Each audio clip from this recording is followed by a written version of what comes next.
चलिए आज बनाते हैं एक ऐसा अनोखा नाश्ता जिसे हम कह सकते हैं शादियों में बनने वाला स्टार्टर या फिर स्पेशली किटी पार्टीज में सर्व किया जाने वाला स्पेशल नाश्ता। 1 कप हरे मटर से बनने वाला ये वाला नाश्ता घर में छोटे बड़े सबको बहुत ज्यादा पसंद आएगा। इस नाश्ते में लगने वाली छोटी छोटी तैयारियां हम शुरू में ही कर लेते हैं। तो ये है कुछ ब्रेड क्रम्स जिसमें मैंने मिलाए हैं थोड़े से सफेद तिल, जिससे ये नाश्ता बनेगा बहुत ज्यादा टेम्पटिंग और बढ़िया। इस नाश्ते का मसाला भी हम अभी पीस लेते हैं, जिसके लिए 5 से 6 हरे मिर्च, कुछ मीठे नीम के पत्ते और 1 इंची अदरक मैंने लिया है और आधी टीस्पून यहाँ पर जीरा, सब मिला के हम इसे पीस लेंगे। थोड़ा मोटा मोटा ही पीसेंगे, ज्यादा बारीक हम नहीं करेंगे इस मसाले को। इसी के साथ में कच्चे मक्के के दाने हम 1 कप लेंगे और 1 कप भर के हम कच्चे हरे मटर लेंगे। सब मिला के हम पीस लेंगे, बिल्कुल दरदरा सा पीसेंगे। इस तरह से देखिए ऐसा टेक्सचर होना चाहिए, जरा भी बारीक नहीं पीसा है मैंने, बिल्कुल मोटा सा है ये मिक्सचर। पीसे हुए मसाले को साइड पर रख के दूसरी तरफ हम कढ़ाई में लेते हैं 1 टेबलस्पून जितना ऑयल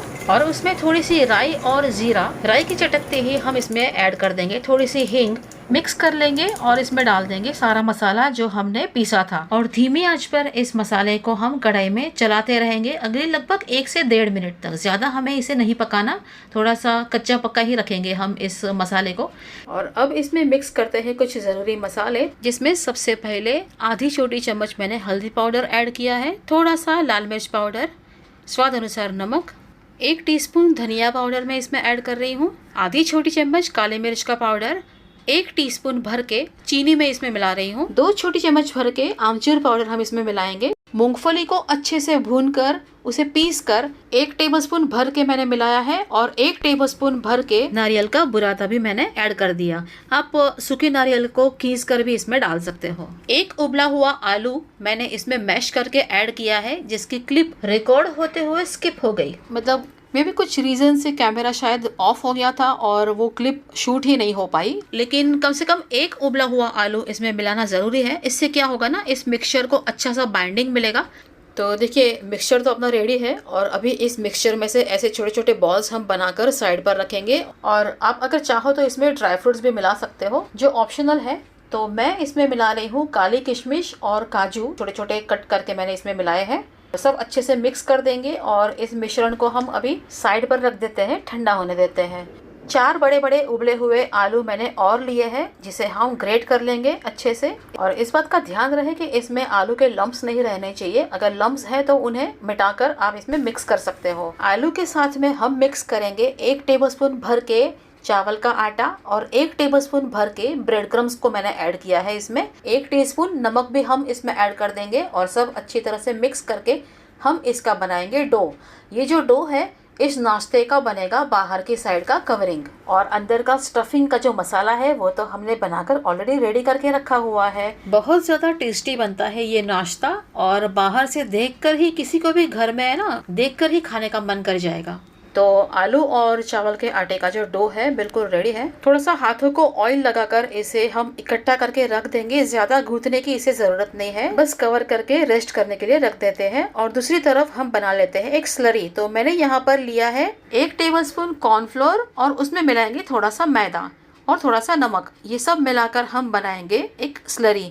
तो पहले थोड़ा थोड़ा पानी मिलाकर हम इसे मिक्स करेंगे, जैसे ज़रूरत पड़ेगी वैसे थोड़ा थोड़ा पानी मिलाते जाएंगे और इस स्लरी को हम बनाते जाएंगे। कॉर्नफ्लोर की वजह से ना बाहर का जो कवरिंग है बहुत बढ़िया सा टेक्सचर मिलता है उसे। और आपके पास अगर कॉर्नफ्लोर नहीं है तो उसके बदले में आप 1 टेबलस्पून भर के चावल का आटा भी ले सकते हो। तो देखिए ये जो स्लरी है इसकी कंसिस्टेंसी इस तरह से होनी चाहिए। और अब हम स्टफिंग में से कुछ बॉल्स बनाकर रखते हैं साइड पर, ताकि जब हम ये नाश्ता बनाने की जो आगे की प्रोसेस है वो आसानी से कंटिन्यू कर पाए। तो इस तरह के ऐसे छोटे छोटे सारे बॉल्स मैंने एक साथ में बना लिए हैं और अब हम बढ़ते हैं आगे।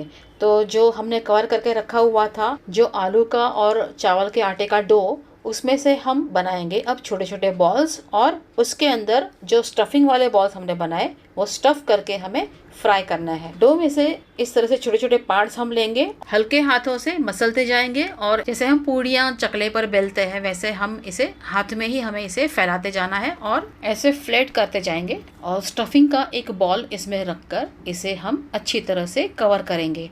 कवर करते वक्त इस बात का ध्यान रहे कि ये जो स्टफिंग है सभी ओर से इवनली अच्छे से कवर हो पाए, कहीं से भी अगर अनकवर्ड ये रहा तो हो सकता है ऑयल में फ्राई करते वक्त ये पूरा फट सकता है और जो स्टफिंग है ऑयल में सारा बिखर जाएगा, सारा ऑयल ख़राब हो जाएगा और सारा मूड भी ख़राब हो जाएगा।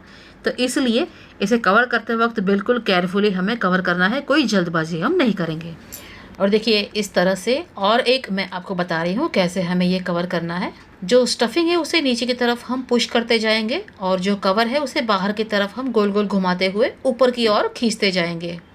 तो इस तरह से ये पूरा मोदक लाइक बन जाएगा, जैसे हम गणेश जी के प्रसाद के लिए मोदक बनाते हैं या कचौरी बनाते हैं, उसी तरह सेम ये हमें करना है।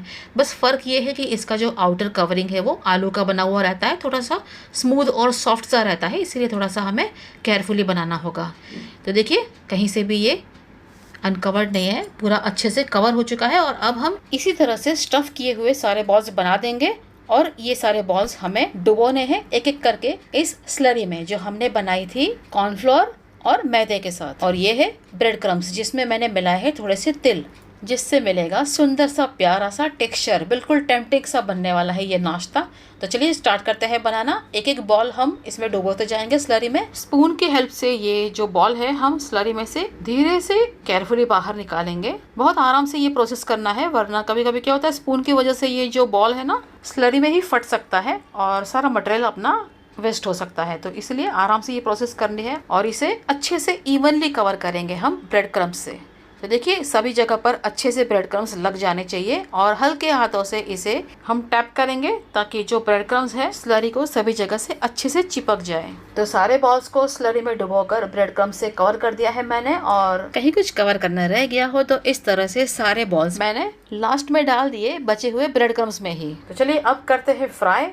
ये सारा नाश्ता सारे बॉल्स हम फ्राई करेंगे। तो ऑयल का जो तापमान है वो बिल्कुल मध्यम सा होना चाहिए और गैस की फ्लेम भी मध्यम ही रखेंगे। बॉल्स को ऑयल में डालने के बाद लगभग 1 मिनट तक हम इसे बिल्कुल नहीं चलाएंगे। जब ये ऑयल में थोड़े से सेट हो जाए, बाहर का जो इनका कवर है ये थोड़ा सा हार्ड हो जाए, उसके बाद में ही हम इस पर हल्के हाथों से छोटी चम्मच से ऑयल को छिड़केंगे और सभी ओर से इसकी सिकाई करेंगे। फ्राई करने में अगर हमने जल्दबाजी की तो हो सकता है ये जो बॉल्स है ऑयल में फट सकते हैं और सारा नाश्ता बिखर जाएगा ऑयल में, ऑयल भी खराब हो जाएगा, सारा मूड खराब हो जाएगा। इसके लिए आराम से बिल्कुल केयरफुली हमें ये प्रोसेस करनी है। और देखिए अब ये जो नाश्ता है बिल्कुल रेडी है, ready to serve, ready to enjoy. मीठी इमली की चटनी के साथ में ये नाश्ता बहुत ज़्यादा टेस्टी लगता है, या फिर ठंडे ठंडे चिल्ड दही के साथ में आप एंजॉय कर सकते हो, या चाहो तो हरे धनिए की तीखी चटनी के साथ में, या फिर टोमेटो केचप या टोमेटो सॉस के साथ में सर्व कर दो। बहुत ज़्यादा टेस्टी बनता है ये नाश्ता और बनाने में भी बहुत इजी भी है, और जो बनाने का प्रोसेस है वो भी मज़ेदार है। मतलब आप बनाते वक्त भी कई चीज़ें ऐसी होती है जो हमें बनाने में बोरिंग सी लगती है, तो ये वाला नाश्ता बनाने का आपको मज़ा भी आएगा। और देखिए इसका बाहर का टेक्सचर कितना ज़्यादा क्रिस्पी और बिल्कुल टेम्पटिंग सा बना हुआ है, आवाज़ भी सुन ली आपने, और अंदर से सॉफ्ट सॉफ्ट टेस्टी और बिल्कुल मसालेदार मज़ेदार। रेसिपी कैसी लगी मुझे कमेंट सेक्शन में ज़रूर बताइएगा, और आप ये वाली रेसिपी कब ट्राई कर रहे हो ये भी बताना। रेसिपी पसंद आई हो तो वीडियो को लाइक कर दो और शेयर ज़रूर करना, और बने रहना foodie web cook and travel के साथ में। जल्द ही फिर मिलेंगे।